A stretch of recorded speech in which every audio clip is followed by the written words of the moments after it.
My name is Sergeant Christopher Marston. That's Christopher, and then Marston, Marston. And I am with the Florida CERFP. My specific job within Florida CERFP is going to be ropes rescue and lift and haul. We are here to make sure that our troops are ready and relevant to the state of Florida when our government jobs call for us to come out and react to hazmat operations in regards to any sort of biological warfare or any sort of national disasters that the United States would need us to come out and respond to help victims and rescue and contain the area. That type of training is important to us so that we can make sure that we are able, that we know that we are able and confident to do our mission here. And it'll let us know what we do need to work on, any equipment issues that we do have that we can make relevant to us, up-to-date equipment. And basically it's going to just make sure that all of our guys get the right, and girls get the right training and confidence that they need to be able to go out there and perform their jobs efficiently. Not one entity is really more important than the other. We are all here to perform the same mission.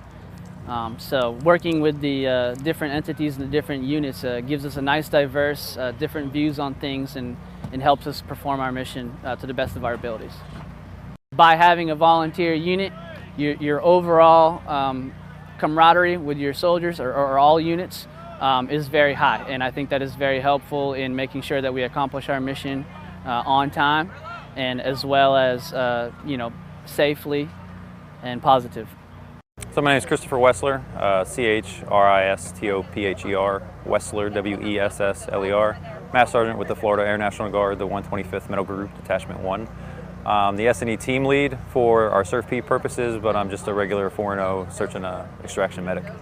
So the exercise we're taking part in today is Florida CERFP external evaluation. It's a graded event down from NGB and a joint service grading event. We are basically testing our readiness to go out the door for a CBRN, chemical, biological, radiological, nuclear event.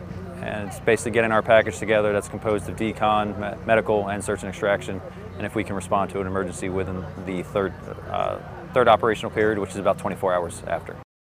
Training like this is important. It's just the team is constantly changing due to other needs of the Florida Guard, Army, and Air. Helps us come together and create that team unit cohesion where we're able to execute the mission more efficiently. So the team working more efficiently allows the citizens to get a better response and a better team that's going to execute the mission and aid in their safety and recovery of their area. Our team's main response is supposed to be for a CBRN response. Over the last few years it has developed into a state active duty response where we now respond to hurricanes. And we responded to the last 4 hurricanes in the state of Florida. We responded very quickly, and we've assisted citizens getting back up and running and assisting back to their normal life.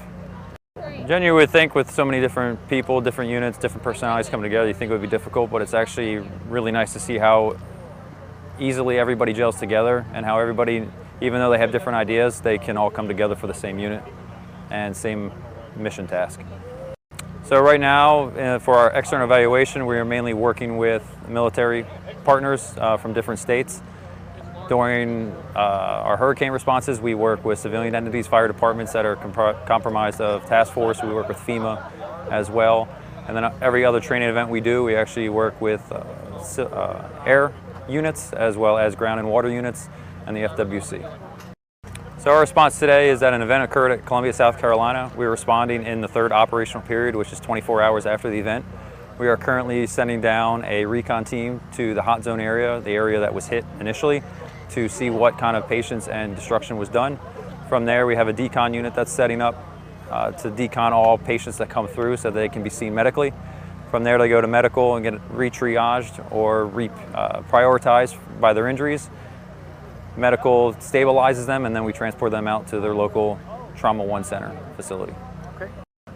I chose this unit 14 years ago. I've been a part of this mission for 14 years, and it's been the best decision I made.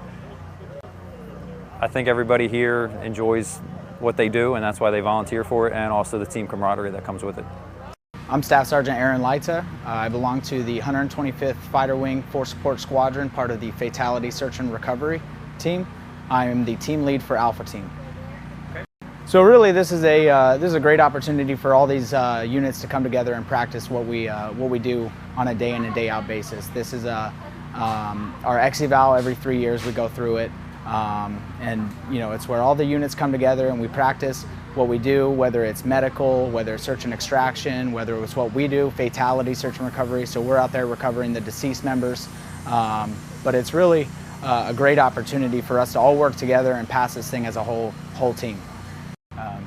It's a great relationship to have with all the civilian entities. We've worked with FEMORS, which is the Florida Emergency Mortuary Operation Response System. They have all sorts of things from dental to forensic photographers, and we've worked with them real world before, as well as exercises just like this one. But no, it's just a great relationship to maintain with your local coroners, your local medical examiners, because you never know when you might be working with them real world, and it's good to have that relationship established. This gets us ready. Obviously, training is by the books, and you never know what you're going to get real world. You could be, every disaster is going to be different to what we're going to respond to. But training, we want to prepare ourselves for the absolute worst of what we're going to see. So obviously we're training in suits in a chemical or a nuclear or biological warfare environment. Now, hopefully that doesn't happen, and it's easier when we get called up real world. However, we want to be ready. So that's kind of why we're training. We train for the worst and plan or hope for the best. We got called up for a couple of the most recent hurricanes, Hurricane Irma, Hurricane Michael. Both very different, disasters. They were both Cat 4 and Cat 5 hurricanes. However, the affected area was completely different.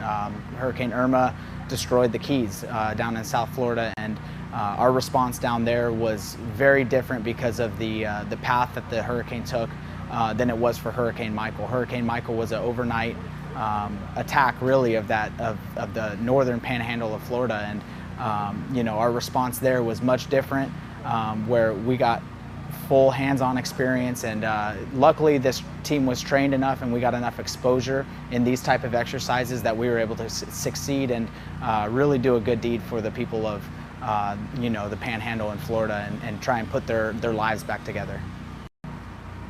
I think one thing that people don't know about us is that we are services members. We take care of the food on base, we take care of the fitness on base, the lodging on base, but we also have a state mission of providing this natural disaster relief and being a search and recovery team, where we get to link up with other entities and work together and be a part of this jigsaw puzzle, if you will.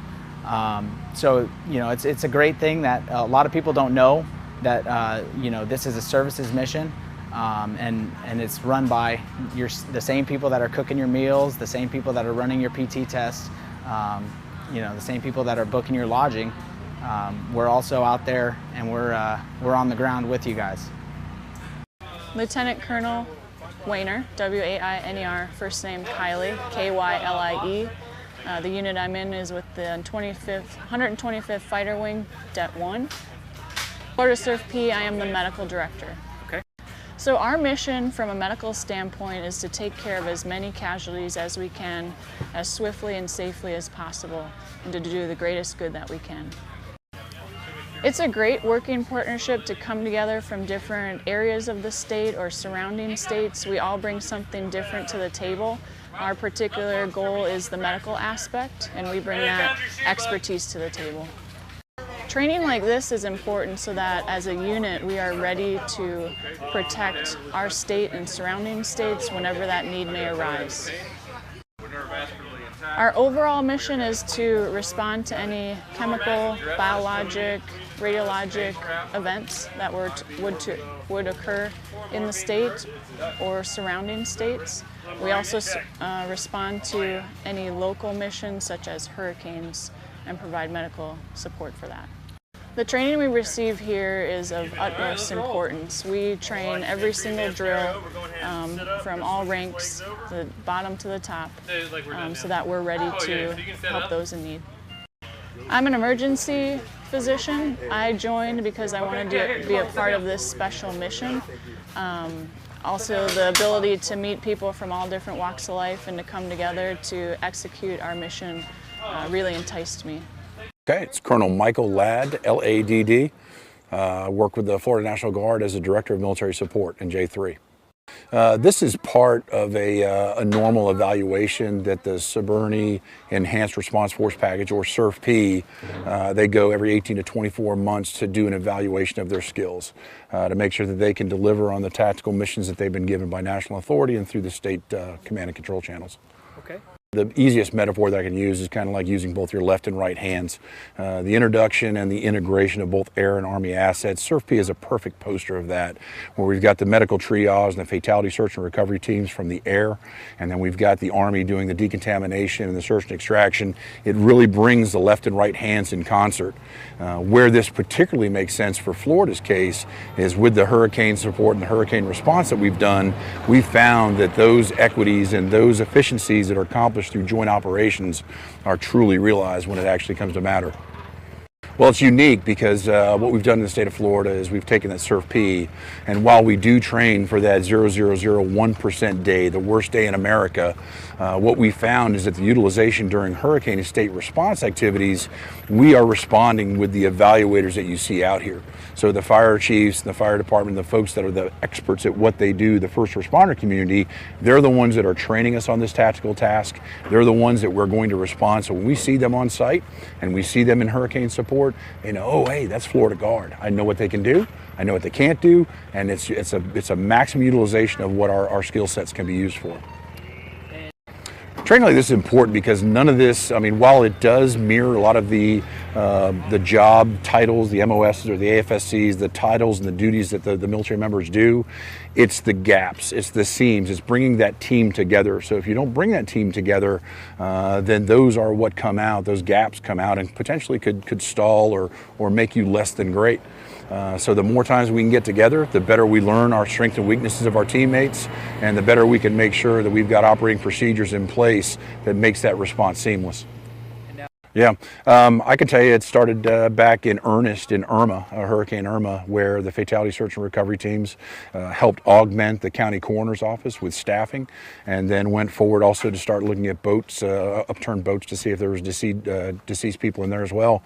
The medical triage, obviously the transition there is very easy, and then the search and extraction goes well to what we've fashioned here in Florida to be a maritime search and rescue team, augmenting the state's response. So they get a little, they get more people to do the work that they need to do, and we get a specialized real-world application of the skill sets that we have, so we're out there actually affecting and providing support to the citizens of Florida.